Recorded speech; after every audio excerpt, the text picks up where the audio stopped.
Hi friends, welcome back. भैया, Delhi coaching flood, आपको ये न्यूज़ पता चल चुकी होगी अब तक। हमने इसकी एक वीडियो भी की थी न्यूज़ की। घटना का कसूरवार कौन? ये क्या है? RAUSIAS स्टडी सर्कल, मुझे लग रहा है यही नाम होगा उसका शायद, जिसके लोग यही बोलते रहा उसका। हाँ, दिल्ली फ्लड न्यूज़।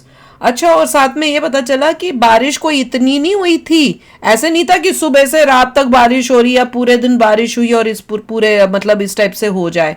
मतलब ओवरऑल सिस्टम, एक तो जहाँ बनाया है बेसमेंट के अंदर उन्होंने बनाया हुआ था, वो मेरे ख्याल से वो इलीगली बना हुआ होगा। उसने पूरी मतलब जो भी होता है लॉ के हिसाब से वो नहीं बनाया होगा। और दूसरा कह रहे थे ना, सीवेज सुवेज का सिस्टम, वो उसमें भी कोई पंगा होगा, वो भी ठीक तरह नहीं बने हुए होंगे, उसमें भी प्रॉब्लम हुई होगी। तो चलो वीडियो शुरू करते हैं। वीडियो शुरू करने से पहले अगर आप चैनल पर नए हो और आपने अभी तक सब्सक्राइब नहीं किया तो जल्दी से पहले सब्सक्राइब के बटन और बेल आइकन को क्लिक कर लो, ताकि आपको हमारे सारे न्यू वीडियोस के नोटिफिकेशन मिल जाए जैसे हम अपलोड करें। अगर आपको वीडियो पसंद आता है प्लीज लाइक एंड शेयर। चलिए शुरू करते हैं। दोस्तों, दिन था शनिवार, तारीख थी 27 जुलाई, जगह थी ओल्ड राजेंद्र नगर में Rao IAS study circle. Rao ऐसा ना? अच्छा। शाम के तकरीबन 6:30 बजे थे। 2 दिन से हो रही बारिश के कारण इंस्टीट्यूट के बाहर की सड़क पर दो दिन से वीकेंड होने के बावजूद तकरीबन 20 के आसपास एस्पिरेंट्स लाइब्रेरी में पढ़ रहे थे। तभी इंस्टीट्यूट के बाहर तेज स्पीड से एक SUV गुजरती है। SUV निकलने के बाद सड़क पर खड़ा पानी तेजी से इंस्टीट्यूट के लोहे के गेट से टकराता है। पानी के प्रेशर से लोहे का गेट है। सड़क पर मौजूद पानी गेट को चीरते हुए अंदर बेसमेंट में भरने लगता है। अचानक इतना पानी आने से बेसमेंट में मौजूद लाइब्रेरी के बाहर लगा बायोमेट्रिक सिस्टम भी फेल हो जाता है। सारे बच्चे वहां फंस जाते हैं। इससे पहले कि कोई कुछ समझ पाता, बेसमेंट में 8 से 10 फीट पानी भर जाता है। इसके 10-15 मिनट बाद पुलिस को मदद के लिए एक मैसेज किया जाता है। 15 मिनट बाद पुलिस वहां पहुंचती है। MCD और NDRF की टीमें भी पहुंचती है। इसके बाद वहां घंटों रेस्क्यू ऑपरेशन चलता है और रात 1 बजे तक पता चलता है कि इस पूरे हादसे में 3 बच्चों की मौत हो गई है। मरने वालों में यूपी के अंबेडकर नगर की रहने वाली 22 साल की श्रेया यादव भी थी। श्रेया की मदर डेयरी में जॉब लग चुकी थी, मगर वो IAS बनना चाहती थी। उसके फादर ने कर्जा लेकर उसके इंस्टीट्यूट की फीस भरी थी। इसके अलावा सिकंदराबाद की तानिया सोनी और केरल की नेविल डाल्विन की भी इस हादसे में जान चली गई। अब तक इस पूरे एक्सीडेंट में 3 बच्चों के मरने की बात सामने आई है, मगर बहुत सारे बच्चे क्लेम कर रहे हैं कि मरने वालों का फिगर इससे कहीं ज्यादा है और पुलिस जानबूझकर सही नंबर नहीं बता रही। और जैसा कि भारत में हर बड़े हादसे के बाद होता है, हादसा होने के बाद पब्लिक शोर मचाती है तो अथॉरिटीज की नींद खुलती है। ओल्ड राजेंद्र नगर में हुए इस हादसे के बाद जांच हुई तो पता लगा कि जिस बेसमेंट में ये लाइब्रेरी चल रही थी, वहां तो लाइब्रेरी चलाने की परमिशन ही नहीं थी। उस जगह को तो स्टोरेज के तौर पर यूज होना था। हंगामा हुआ तो MCD वाले सालों की गहरी नींद से जागे और लोगों को दिखाने के लिए बेसमेंट में चल रहे कुछ इंस्टीट्यूट्स और लाइब्रेरी पर एक्शन ले लिया। इस दौरान हम ये वीडियो बना रहे हैं, तब तक राव IAS इंस्टीट्यूट के ओनर और कोऑर्डिनेटर को भी जुडिशियल कस्टडी में भेज दिया। न्यूज़ MCD और पुलिस की तरफ से ऐसा माहौल भी बनाया जा रहा है कि सारा कसूर राव इंस्टीट्यूट मैनेजमेंट का ही था, जिसके चलते 3 बच्चों की जान गई। बेशक इस हादसे के पीछे उस इंस्टीट्यूट वाले गुनहगार हैं, मगर आप मुझसे पूछें तो इस हादसे के लिए MCD और लोकल अथॉरिटीज MCD कह रही है कि बेसमेंट से पानी निकालने में इतना वक्त इसलिए लगा क्योंकि सड़क पर भी 3 फीट पानी भरा हुआ था। अगर ऐसा है तो इन लोगों से पूछो कि अगर सड़क पर भी 3 फीट पानी भरा था तो इसकी कसूरवार क्या लेडी गागा थी या युगांडा की सरकार थी? क्यों नहीं उसको फिक्स किया जा रहा? पानी क्या किसी के छींक मारने से अचानक भर गया? सड़क पर इतना पानी इसलिए भरा क्योंकि MCD के मक्कारों ने वहां गटर और नालों की सफाई ही नहीं करवाई। सुनिए इस बच्चे को जो ये कह रहा है कि खुद इसके लैंडलॉर्ड ने कई बार लोकल MCD काउंसलर को कहा था कि भाई नालों की सफाई करवा दो, मगर कोई सुनवाई नहीं हुई। दूसरी बात सर, मैंने अपने मकान मालिक से बात किया, उन्होंने बताया कि वो 10 से 12 दिन से जाकर काउंसलर से यहाँ बोल रहे थे लगातार कि नालों की सफाई कराई जाए, लेकिन वो नालों की कोई सफाई नहीं करा रहे हैं सर। तो यहाँ पे ये जो हमारे काउंसलर्स हैं, ये उनका भी फेल्योर है। हैरानी ये है कि आज दिल्ली में आम आदमी पार्टी की सरकार है, MCD पर आम आदमी पार्टी का कब्जा है, दिल्ली की मेयर भी आम आदमी पार्टी की है। जिस ओल्ड राजेंद्र नगर में हादसा हुआ वहां की MLA भी आम आदमी पार्टी की है, मगर बावजूद इसके कि इस घटना की जिम्मेदारी ली जाए, उल्टा उनके मंत्री, LG और कुछ अधिकारियों को घटना के लिए जिम्मेदार ठहरा रहे हैं। और ये वही आम आदमी पार्टी है जो MCD में विपक्ष में थी और दिल्ली की बदहाली के लिए MCD पर कब्जा जमाए BJP को हमेशा जिम्मेदार बताती थी। बोलिए। और आज जब 3 बेगुनाह बच्चे मारे गए हैं, पूरे देश में इस खबर की चर्चा हो रही है, संसद तक में मुद्दा गर्मा गया है, तो MCD वालों को लगा कि चलो इस सड़क के बाहर के नाले को साफ करवा देते। अब याद आया। दुनिया में ऐसी कौन सी जगह है जहां लोकल अथॉरिटीज मॉनसून से पहले नालों की सफाई नहीं करवाती? अगर आप इसी मक्कार एमसीडी के डॉक्यूमेंट भी उठाकर चेक कर ले तो उसमें भी लिखा मिल जाएगा कि हमने तो सारे नाले जून में ही साफ करवा दिए। अच्छा। मगर हकीकत ये है कि आज इतना बड़ा हादसा हुआ तो एमसीडी वालों को लगा कि चलो नाले साफ कर यानी लिए कौन सा सीवेज का पानी गंदा। एमसीडी गंदी ऑफिसर गवर्नमेंट बोल है। रहा है कि नाले इसलिए चोक हो गए क्योंकि इंस्टीट्यूट वालों ने नालों के ऊपर कंस्ट्रक्शन करके उसे ढक दिया था। इस पर जब रिपोर्टर ने पूछा कि आपने इन्हें रोका क्यों नहीं, तो ये निर्लज्ज कुमार कहते हैं, क्या कहते हैं सुनिए आप। क्या दादागिरी करते हैं? गुंडागर्दी है, कैसे गुंडागर्दी बताइए? धमकाते हैं हमें कहीं से, कौन आपको धमकाते हैं? एनसीबी वालों को धमकाते हैं? अप्रोच करते हैं। दिल्ली या देश के क्या? किसी भी शहर में रहने वाला कौन सा धमकाते हैं। आदमी ये नहीं जानता कि कैसे लोकल अथॉरिटीज रेडी पटरी वालों से हफ्ता वसूलते हैं। आप अपने शहर में देखिए, जिस फुटपाथ पर आम आदमी को चलना चाहिए वहां रेडी पटरी वालों के कब्जे Correct. होते हैं। आप किसी पुलिस वाले से पूछेंगे तो वो कहेगा साहब हमें क्या पता, इन्हें तो अथॉरिटी वालों ने बिठाया।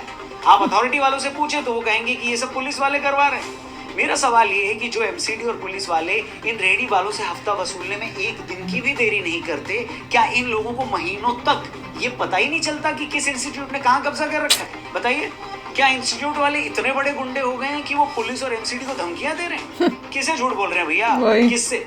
ऐसा बोलकर किसे बेवकूफ बना रहे हैं? हकीकत तो ये है कि ओल्ड राजेंद्र नगर से लेकर मुखर्जी नगर तक, पटेल नगर तक, जहां कहीं भी बेसमेंट में कोई इंस्टीट्यूट चल रहा है, लाइब्रेरी खुली है, अवैध कब्जा हुआ है, ये सब इन लोगों की मिली भगत से ही हुआ है। इस इंस्टीट्यूट के जिस बेसमेंट में बिना प्रॉपर परमिशन के लाइब्रेरी चल रही थी, उसे लेकर एक स्टूडेंट ने भी 26 जून को ही एमसीडी को इसकी शिकायत की थी, मगर कुछ नहीं हुआ।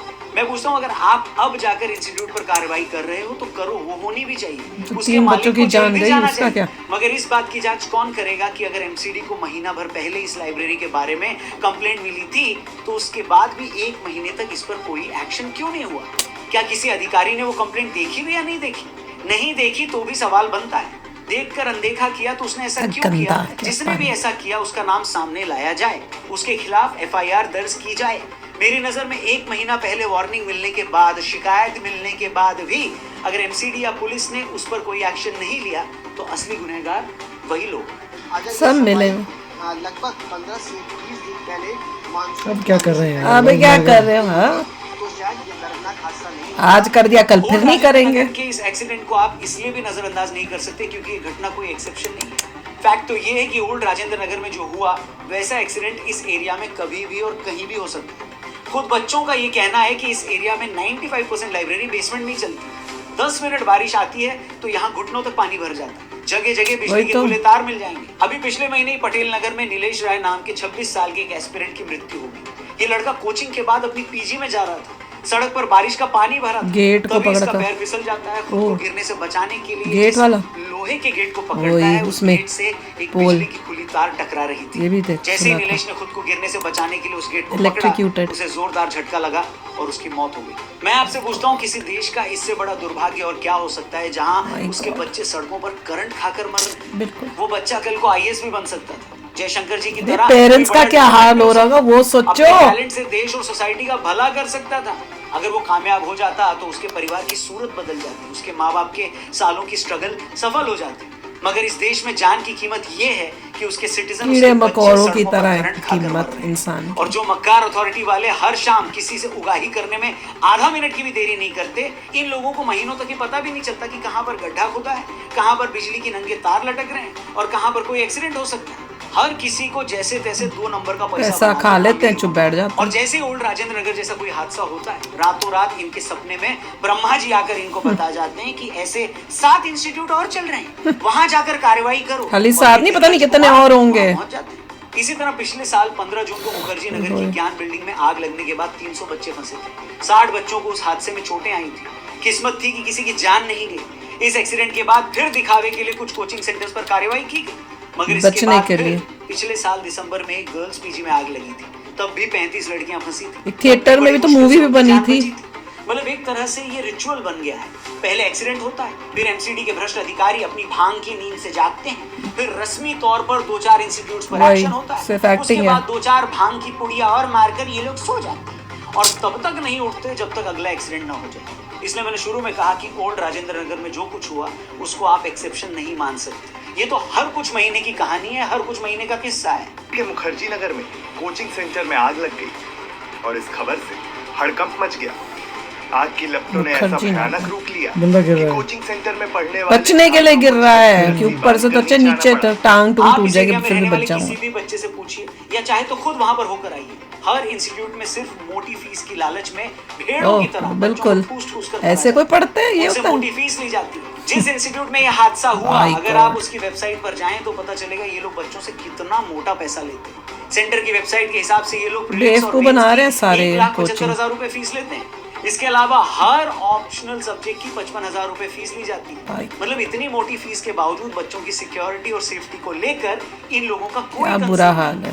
ब्राउन भीड़- इंस्टीट्यूट स्टडी सर्कल के जिस बेसमेंट लाइब्रेरी में हादसा हुआ वहां करोल ड्रेनेज का बाग। कोई सिस्टम ही नहीं था, कोई इमरजेंसी एग्जिट नहीं था। किसी के दिमाग में क्या ये नहीं आया कि अगर किसी इमरजेंसी में बायोमेट्रिक सिस्टम फेल हो गया और बच्चे अंदर फंस गए तो उन्हें कैसे My निकालेंगे? God। और यही इंस्टीट्यूट्स जब आप यहाँ एडमिशन लेने जाएं तो इनके फॉर्म पढ़िए, ये लोग उसमें ऐसा हर एक पॉइंट डाल देते हैं जिससे इससे ये बच लोग जाए। अपनी रिस्पॉन्सिबिलिटी से बच जाए। देखा वही। बच्चे को ऐसा लगता है जैसे ये इंस्टीट्यूट्स अपने यहाँ पर बच्चे को एडमिशन देकर उस पर कोई एहसान कर रहा है, मगर इतना मोटा पैसा लेने के बावजूद जब इंस्टीट्यूट बच्चों को भेड़ बकरियों की तरह ठूसता है, अपनी लापरवाही से उनकी जान ले लेता है, तो इस पर Monitoring होनी कोई चाहिए, शर्म पता नहीं क्या आती। कर रहे हैं। बताइए इस देश का लीगल सिस्टम कैसे काम करता है ये भी किसी से छिपा नहीं है। कितने लोगों को आपने इस तरह की लापरवाही वाले केस में सजा होते देखी है, बताइए। कुछ टाइम बाद तो मीडिया भी ट्रैक करना बंद कर देता वही। है। पुणे के उस पोर्शे लग्जरी कार वाले मामले में क्या हुआ सबको पता है। महीने भर के अंदर उस केस में शामिल हर आदमी बाहर आ गया। ओह। जिन लोगों के बच्चों की जान गई वो पीटते रहे अपनी छाती, देखा। बहाते रहे जिंदगी भर आंसू, उनकी जिंदगी तो बर्बाद हो गई। जिस बाप ने ये सोचा था कि उसका बच्चा अगर कुछ बन जाएगा तो शायद उनका जिंदगी भर का संघर्ष सफल हो जाए, वो बेचारा अब किस उम्मीद में जिंदगी जिएगा बताइए। उसने अपना बच्चा भी गंवाया, अपना पैसा भी गंवाया और सबसे बड़ी बात जिंदा रहने की अपनी उम्मीद भी गंवा दी। इस देश में भ्रष्ट लोगों का एक इकोसिस्टम है बॉस, जिसे कोई ताकत हिला नहीं सकती। इंस्टीट्यूट वालों को जितना कमा सकते हैं उससे ज्यादा कमाना है। अथॉरिटीज और नेता लोगों के लिए तो भैया ऊपर का पैसा नशे का काम करता है। वो तो अधिकारी और नेता बने ही इस दिन के लिए, बताइए। इसलिए आप और हम कितना भी रोना स्यापा मचा कुछ नहीं होना, थोड़ी देर बाद सब- उसी ढर्रे पर आ जाएंगे। कुछ दिन तमीज में रहने के बाद ये सारे लोग फिर से फड़फड़ाने लगेंगे। वही करेंगे। आज बंद हुए इंस्टीट्यूट 2 महीने बाद फिर से खुल जाएंगे, लिख के ले लो। लाइब्रेरी इसी तरह बेसमेंट में चलती रहेंगी। मकान मालिक बाथरूम से भी छोटे कमरों के 20-20 हजार वसूलते रहेंगे। और इन सब से पार पा भी गए तो एग्जाम होगा या नहीं होगा इसकी भी कोई गारंटी नहीं। एग्जाम हुआ तो ईमानदारी से हुआ या नहीं हुआ इसकी भी कोई श्योरिटी नहीं है। और सबसे बड़ी बात, अगर कल को आप अधिकारी बन भी गए तो आपको वहां की दुनिया वैसी ही मिलेगी जैसा आप सोचकर आए हैं, तो भैया उसका भी कोई भरोसा नहीं। इसलिए संजीव सान्याल जैसे लोग जब ये कहते हैं कि इन परीक्षाओं में पास होने की जो गारंटी है और उससे पहले का जो संघर्ष है, उसे देखते हुए बच्चों को बहुत सोच समझकर अपनी लाइफ ऐसे एग्जाम्स में झोंकनी चाहिए। देश तरक्की कर रहा है, प्राइवेट सेक्टर में ढेरों मौके हैं। किसी काम में 2-3 साल भी अगर आप कायदे से दे दो तो जिंदगी भर के लिए उसमें अपनी जगह बना सकते हैं आप। हो सकता है कि जो तस्वीर मैंने दिखाई वो कुछ लोगों को नेगेटिव लगी, लेकिन ये भी सच है कि रियलिस्टिक असेसमेंट और नेगेटिव होने में भी फर्क होता है। ठीक उसी तरह जैसे ऑप्टिमिस्ट होने और ख्याली पुलाव पकाने में होता है।